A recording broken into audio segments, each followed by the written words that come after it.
This video will demonstrate how to host and how to play Kahoot. So on the left I have my teacher screen, on the right I have what a student screen would look like. On my teacher screen, this is my Kahoot homepage. If you watched the video earlier on how to create a Kahoot, here is the Kahoot that I created, the example.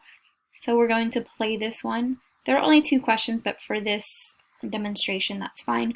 So I'm going to go ahead and hit play. Now you can either teach it to a class live, or you could assign it as a homework assignment or a classwork assignment where students work on it on their own. For this demonstration, we're going to do the teach with live.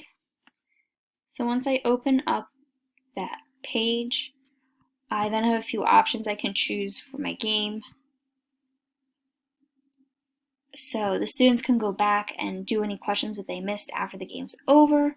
If you are not comfortable with your students creating their own names, you can turn the nickname generator on so that the Kahoot will generate a name for them.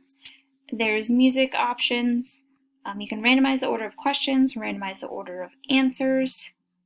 You can have it automatically go through questions. I like to turn that off so that I can move through it so that if I need to, I can explain questions. And then if you're going to play again, you can have the rejoin on afterwards. For this, I'm going to have a one-to-one devices. So we're going to go with the classic mode.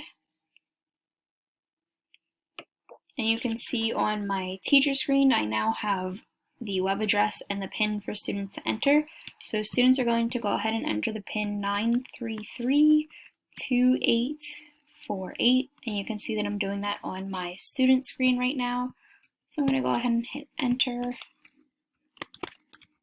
And make my student name. So now on my teacher screen, I can see that I have students joining. On my student screen, it shows that I am in and ready to go. So I've got 4 students in now. I can go ahead and start the game.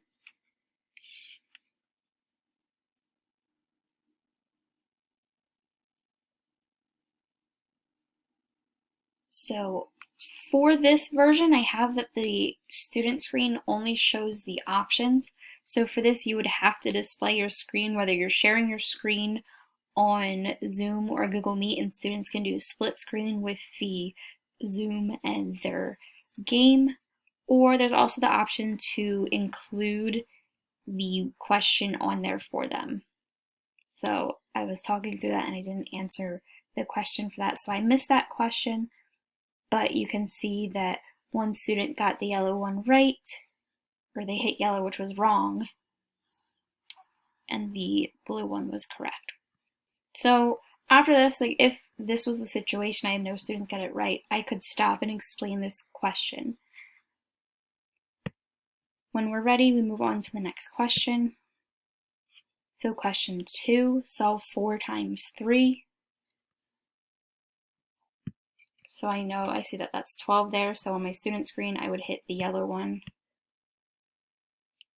And you can see that 1 student got it wrong, but 3 students got it correct. On my student screen, you can see that I received some points for that. And since those were the only 2 questions, that's the end of the game.